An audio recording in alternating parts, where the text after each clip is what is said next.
TV party tonight! What? TV party tonight! Oh, we got nothing better to do than watch TV and have a couple of brews. Don't want to talk about anything else! We don't want to know. We're dedicated, yes. To our favorite shows!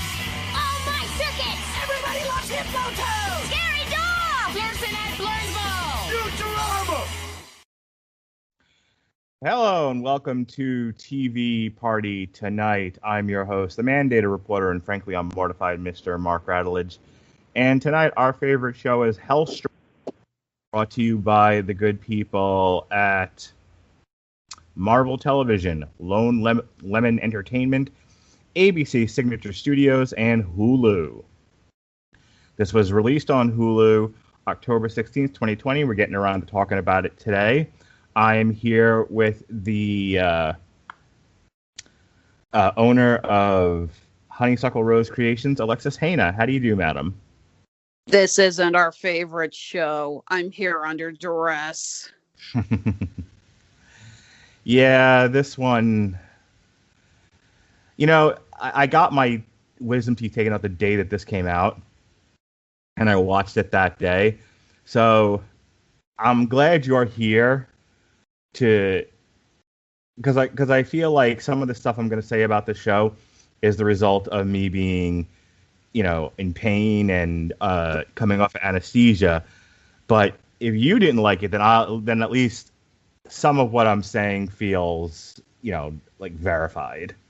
Yeah, it's a case like, no, you weren't biased because you were in excruciating pain. This still would have sucked even if you were on, like, you know, mushrooms. All right, so Tom Austin and Sidney Lemon respectively star as Damon and Anna Helstrom, the children of a powerful serial killer who hunt the worst of humanity. Elizabeth Marvel, Robert Wisdom from The Wire, by the way, June Carroll, Ariana Guerrera, and Elaine Yu also star. Helstrom was officially announced with a series order at Hulu in May of 2019, planned as the first series in Marvel's television's Adventure Interfere franchise. Filming took place in Vancouver in October of 2019 until March of 2020. Oversight of the series was moved to Marvel Studios in December 2019, when Marvel Television folded into that company. So this absolutely comes across as like an obligation to Hulu and to ABC Studios, and not really anything that they plan to build upon or build from. They don't even reference the other things that have been introduced in the Marvel universe, like, you know, I think it's the Necronomicon. Yeah, this was supposed to tie into Ghost Rider and kind of be a lead into some new dark supernatural style shows. Probably would have tied in to the future Moon Knight. I can't remember. Moon Knight's going to be a movie or a series. It's a series. Okay, thank you. But it's clear that they either didn't care or they decided at the last minute to strike that, because I did not catch up on, or I didn't catch a single Marvel reference in any of this. No. All right, so let's just talk about the main characters here.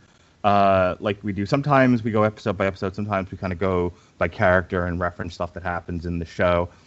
This is the first time we've watched this show, and I think let me give a general impression here, and then you can chime in with yours. This felt like kind of there's two ways of telling a story. There's like Lucifer, you know, where it's episodic and they kind of go through the same. There's a structure to the episode, and there might be an overarching story throughout the season, but each episode is sort of individualized and, like I said, episodic. The other way is you're telling one long story, and every episode is a chapter in that story, like a book. This one fell into the latter category. I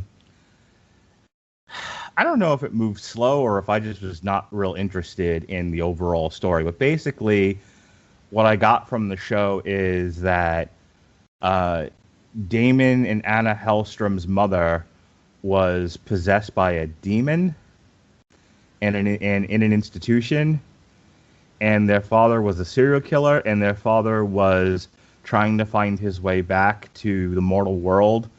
And yeah, I guess their dad's a demon too. yeah, Because they have they're basically half demons, and they have powers. They have a telekinesis, and they can summon, I guess it's hellfire. Now, did you read the Helstrom book for source material?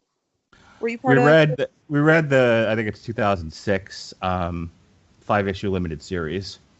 Okay, I am not familiar with these characters from the comics, although I did laugh when I was doing more research, and it's like Anna's name is actually Satana. Yeah. Which she does not get called at all in this series. So let's go ahead and get your 2 points here. Were these characters anything like the graphic novel? Well, she's not in it. Number one, Satana is not in the book that I read. Number two, and Chris and I talked about this.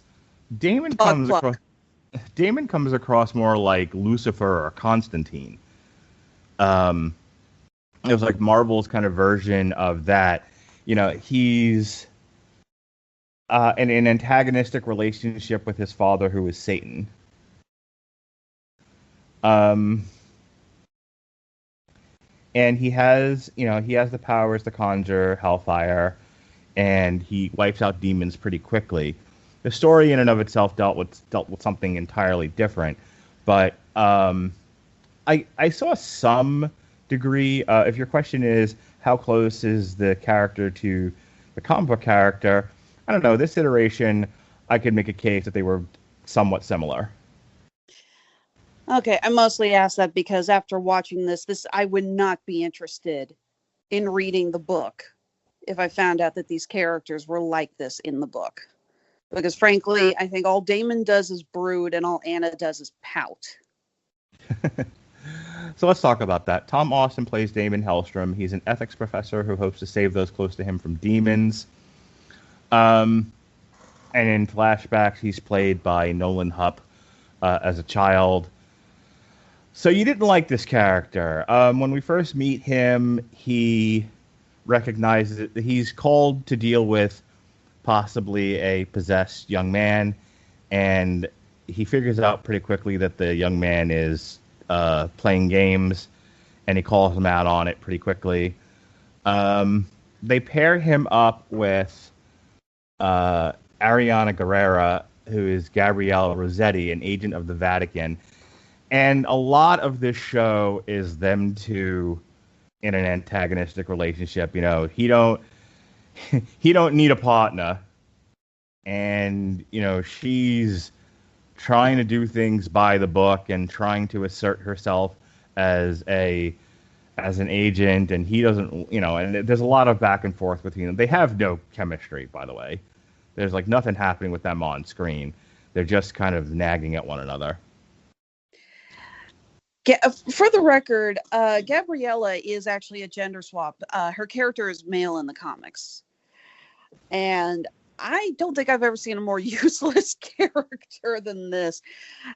The opening scene with them actually makes no sense. I did kind of like the idea that he found out pretty easily that this kid was faking it.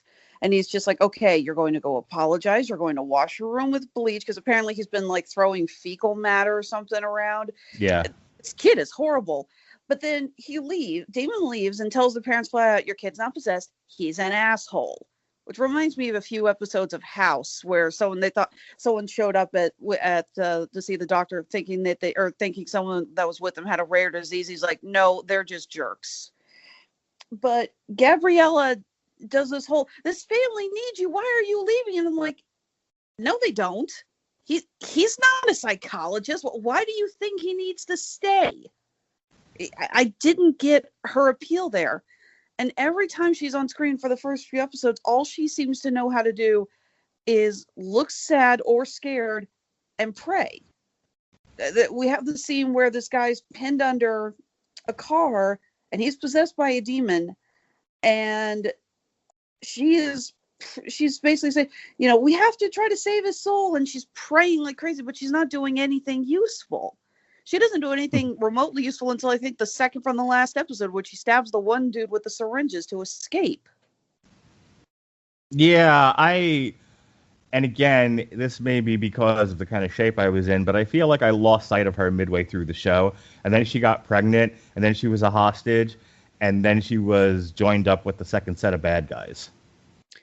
Yeah, wow. They could not figure out what they wanted to do with the pregnancy. They're saying it's like I get the feeling that a couple of writers took over at certain points, trying to argue a very pro-feminist point about, because there's a huge speech from one of the demons to Gabriella about how, how can you stand with the church if they won't give you your right to what every woman should have the right to create life. And then she gives birth knowing full well this child is part demon. It was created against her will. She did not want to have any part of this pregnancy. But you have a scene with Damon saying, it's like, you should try holding her, give her a chance. I'm like, fuck you. She doesn't have to be any part of this. Wasn't the baby basically supposed to house the serial killer dad demon? No, it was supposed to house the demon that had been possessing the mother. Oh, okay. A lot of demons in this show. And frankly, it also gets depressing when they establish that evidently there's very little chance of exorcising demons. In every show with the supernatural I've seen, Lucifer, Chilling Adventures of Sabrina, or the show Supernatural, you can have the demons removed from your body. They establish in this show that they can't. They say if we remove the demons are still there. The evil's still there. It's the basic law of matter. It's like, the evil cannot be destroyed. So if you're possessed, this group puts you in a coma for the rest of your life and tells your family you're dead. And I'm sorry, that I don't want to watch something where that's the outcome. It is so depressing. It's like, why are we watching these people? Why are we watching this scenario? This is horrible. Anything else about... Damon kind of starts off as kind of an asshole type character. They bring his sister along. We'll talk about her shortly. And then about midway through the series, I think he ends up in the institution. And then towards the end, he's like fully committed to trying to stop his father from coming back to life. See, none of that actually happens. His father does not make an appearance until the very final scene, which you may recognize as the actor who played Rama Khan in the last season of Supergirl that we reviewed. Mm-hmm. Very prolific character actor. I've seen him in so many things. Good guy. He's a very good actor. But yeah, they think it's their father, but it's not. It's like the son of the demon that's possessing their mother. Okay. Like I said, their father actually doesn't really have anything to do with this story. Doesn't he get possessed at one point by the demon that was possessing the mother? He gets possessed by the demon, the son of the mother demon. That's that weird looking thing that they insert into his spine. Okay. All right, let's move on. Sydney Lemon as Anna Helstrom, Damon's sister who runs an auction house, as a cover while hunting people who hurt others. All right. Now, Sydney Lemon, I think, is doing her level best with this character. This character spends a lot of time being an asshole. And God, the show was so hard to talk about because one, it was difficult to follow. Very. Two, like her arc through the show is she doesn't really want to be there, and she's sort of warm to her brother, but she doesn't really want to be dealing with the family anymore.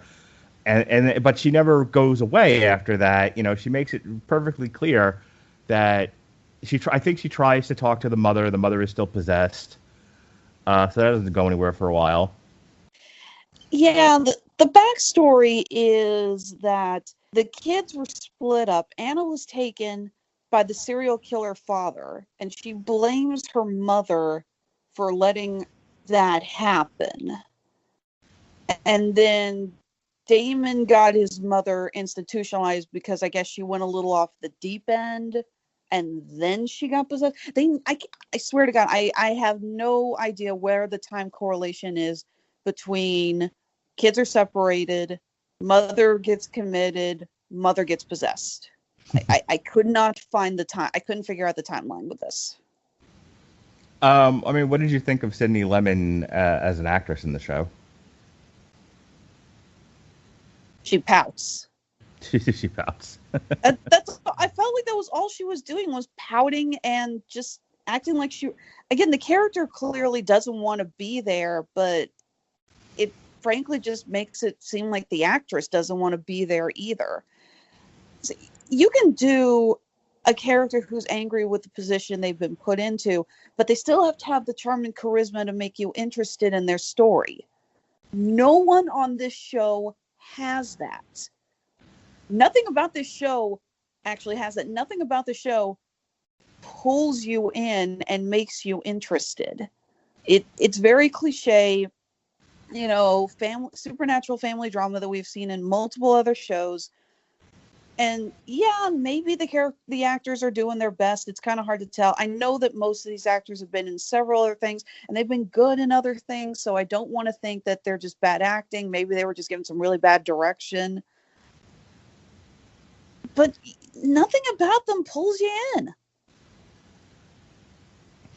I thought her interactions with the coworker from the auction house were pretty good. They seem to have a good relationship, and she seems to care for him, and that came through. And the scenes where they were together, and and he was possessed by the skull thing, which okay, maybe you can do a better job of this than I can. Can you explain the skull thing to me? Not really. The skull, they called it a keeper's skull and said that it would keep a demon at bay. Although I keep looking at that thing and thinking it looks like a beholder from D&D. And I don't know why Yen gets possessed by it and has it start biting his arm. And then he goes crazy and starts eating rats. And then they use the skull to defeat the demon that's in their mother. And I have no clue. I didn't even realize until I think a few episodes from the end that apparently Yen and Anna were, I don't want to say foster siblings, but apparently after Anna got away from her dad, she was put into the foster care system or an orphanage or whatever you want to say it, and that's how she knew Yen. Yeah. You get the idea that they're close, but it's not until almost near the end of the series you find out, oh my God, they are not just close, they grew up together. And when they talk about how he always was there for her whenever she was crying from nightmares of all the crap she went through. And part of the other problem is a lot of these characters have some pretty interesting backstories. Yeah, these two siblings are half demon, and I think the idea that Anna was raised by a serial killer that she escaped from is very interesting. And you want to know more about them. But again, it doesn't pull you in. Elizabeth Marvel plays Victoria Helstrom, who is the mother of Damon and Anna. And she spends the first third of this being possessed by a demon. And then they finally get the demon out of her. And she spends the next 2/3 of it running around with Anna doing stuff. And then she gets possessed again, and then she shows up as talking to Gabriella from inside her because she's going to take the form, because she's basically the baby that's inside Gabriella. Credits to Elizabeth Marvel for doing a supremely creepy voice that whenever she played the demon, which frankly was very uncomfortable to listen to, and I think that was the point. Yeah, I was gonna say, I think as an acting job, I think she did a good job. I think she portrayed a possessed character really well. I'm Mhm. just, as we've said, for the last 20 minutes, the show is a little hard to follow, and some of what, the show is a lot of characters talking to each other, and then stuff happens, and the characters seem to know what's going on, but they don't really make sure the audience is with them. Yeah. Um, we have June Carroll, who is Louise Hastings. She's the head of the. I didn't think she was gonna have such a big part.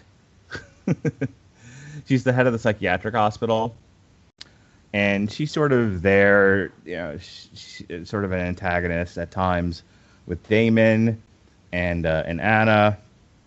She's one of the people they all talk to. And she has a relationship with Robert Wisdom, who plays Caretaker, a guardian of the occult who fights demons. Like, there's bones of a show here, that would have been that could have been really, really fun, but this got mired in a lot of excess detail that didn't make a tremendous amount of sense. Exactly. There are parts of this that you want to learn about, but but nothing about it is, engaging enough to pull you back in to learn more about it. Hastings' character, we know she has cancer, which apparently Victoria's demon may have given her. I'm not sure. She says it once, but we're not sure if that was, if she was serious or if that was just trying to bait her into, doing something stupid. And she says that she's picked Gabriella to take over for her, but Gabriella is so inexperienced. She's so young. She's a freaking novice nun, and she's so out of loop on everything that's going on. It's like, why would you pick her? She is obviously over her head. Yeah, it was like, well, we have a really small cast, so we have to give the character something to do. Mm-hmm. There is a lot of time spent with Hastings and Caretaker on this show. I like Robert Wisdom. I liked him on The Wire. Check your bingo cards, folks. I don't know. What did you think of his character on the show? He played the wise, good mentor. He did it well, but we don't really know anything about him.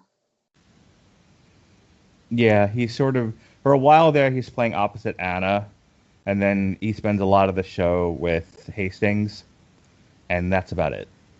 Yeah. Alrighty.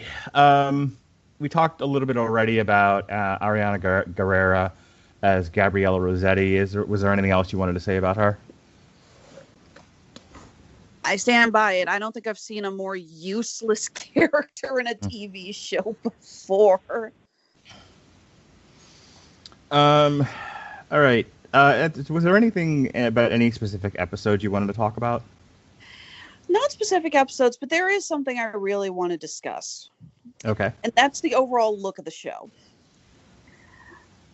The director decided that this show was going to have the very unsaturated look. Everyone's wearing shades of gray or very dark clothes. There are no bright colors. It takes place in Portland, Oregon, so we get constant overcast. I've spent a decent amount of time on the Northwest Coast. I know the further north you go up, the less you're going to see the sun. And a lot of times we spend at this mental hospital where they take full advantage of that creepy, medicine-y green lighting that we've seen in so many horror films. And a few episodes in, I'm starting to feel very uncomfortable watching the show. And I mean, like, physically uncomfortable. And I realized I am getting the same effect from the show that I would get from seasonal affective disorder. Watching the show is essentially the same as staying indoors for 5 days of dark, gray, rainy weather. It is dull, and it is very depressing, and it affects you. And I don't know if that was the director's desire to pull you in and make you feel that way, but it is unpleasant as hell. And there were multiple times, I'm not going to lie to you, Mark, there were multiple times watching the show where I just wanted to turn it off, go binge Green Eggs and Ham, and then call you and say, find someone else to watch this crap. Because it legit made me feel sick. Huh. Have you ever experienced that with another show before? No. Not that I can remember. A couple of movies, sure, I can remember watching, but again, that's a 2-hour movie. I know that that horrible Max Payne movie with Mark Wahlberg, they went for the same thing. But to do it for 10 hours on this show, oh my God. And at least every now and then, other shows that do this do break and have a bright color and a flashback or something. This gave us nothing. You do not see the sun once on this show. So we're not the only ones that hated it, by the way. Oh, thank God. In his review, Bell from Comic Book Resources stated, Helstrom seems to have been completed largely out of contractual obligation, which is what I said, calling it a generic, dull, supernatural drama with a few names that may sound familiar to dedicated comic fans. Alexa, stop. Jesus Christ. Well, at least you didn't get Anderson Cooper talking on this week's show. Bell pointed out the pacing issues the series faced, comparing it to Marvel Television's other streaming series that also faced similar issues, and felt the series had a dull color palette. Thank you. As well, Helstrom doesn't much resemble a superhero story, and aside from an occasional swear word and a bit of blood, it could be a mid-level CW supernatural drama about photogenic people going after standard issue demons. Yeah, if they wanted to make more photogenic, they should have given Anna a much better haircut. Sorry, I hate that super thin, super greasy-looking bob cut. Because the series was once meant to be part of the planned Adventure Interfere, Bell concluded Helstrom is an uninspired middle ground, and it seems likely to end up as nothing more than a footnote in the history of the MCU. If people even remember this is part of the MCU. Yeah. In all honesty, if they didn't show the Marvel logo, you could pass this off as just another supernatural demon hunter show. And that's the thing, they're not really even hunting demons. They stick with the mom for about half of it, and then they're dealing with the dad for the second half of it, or the son of the mother, or whatever the hell it was. It's all that one story. Had this been more of a Lucifer thing where they were actually there were demons running around, and again, the comic book is like this, where New Orleans is sort of overrun with demons because of the it was written in the aftermath of Katrina. So the setting is Katrina's happened, the city is miserable, people are impoverished, lives are wrecked. This is the perfect opportunity for demons to set upon the city, and that's why Damon is there, to be a buffer against that. See, that would have made for an interesting TV show. Yeah. They're not really doing any of that. Half the time, I couldn't even tell if certain characters were on the demon side or on the side of the blood, the other antagonists. Yeah. Go ahead. Oh, sorry. Something in my throat there. Now, like I said, there's not a lot of positivity to the show. There's a lot of negativity, and it's very depressing to see so many characters essentially say, there's nothing we can do. You're just going to have to die, and we're going to deal with this shit. And, we don't want that. All right, so overall, I stayed with it, and like I said, I found it a little hard to follow at times, but overall, I think my experience watching it up to the last 2 episodes, which is a whole other story, I was like, okay, I kind of want to see what happens next, but it's a lot of characters just talking. There's not a whole lot that happens in the show itself. They do a couple of episodes of like flashbacks to where you see the mom interacting with the kids and you see what happened to the kids and all of that. And they play on that a bit in the present with the mother. But overall, it's kind of a dull show. And, that line about, it feels like it was made largely out of contractual obligation rings very true. I could see why Hulu wanted stuff for their Halloween programming. It was supposed to be part of their Huluween programming block. And, as far as a generic supernatural demon show, I mean, it's fine. It fits that bill. Whether or not, clearly the critics didn't like it. It has like a 27% on Rotten Tomatoes. I think if people watched it because they were looking for something scary to watch during October, it was a good time filler. But other than that, this was a unremarkable, unmemorable show. I'll give you the last word. There are good supernatural shows out there, and there are good ways to do stories like this. The guys who made this just failed on every conceivable point. And I really hope that the actors who are in it do go on to do better stuff. Because, again, I've seen them in other things. They're not bad actors. Let's just sweep this under the rug and pray to God that the next MCU TV show is not as painful. All right. Well, as we mentioned before, myself and Chris Sheehan reviewed Helstrom, Son of Satan, Equinox earlier in the week. Robert Winfrey and Andrew Graham had an extended 4-hour conversation regarding the election. That's in the archives now if you want to check that out. They did a really good job of covering the election and as it was happening. As of this recording, we still don't know who the president is and probably aren't going to know for a while. Next week, Chris Sheehan's making me read Starman, Sins of the Father. Myself and Chris Bailey are going to review AEW Full Gear. Myself and Andrew Graham, in honor of Veterans Day, are going to do our annual Veterans Day show. This year, we're going to review Medal of Honor from Netflix. We've got some technical difficulties going on with Spreaker, so there may or may not be a Metal Hammer of Doom. If there is, we're doing Striper. If there isn't, and that's probably going to be the end of the show until I can get this figured out. But so we'll see. We'll see what happens. In the meantime, that's what we got going on here on the Radulich Broadcasting Network. Go ahead and plug your stuff. Well, Honeysuckle Rose Creations, the intersection of geek and chic. The holidays are right around the corner. I know that we just got done with Halloween, but we still got to get prepping for the Black Friday sale coming up at the end of the month, where we're going to have 20% off everything in both of our stores. That's handmade at Amazon and at Etsy.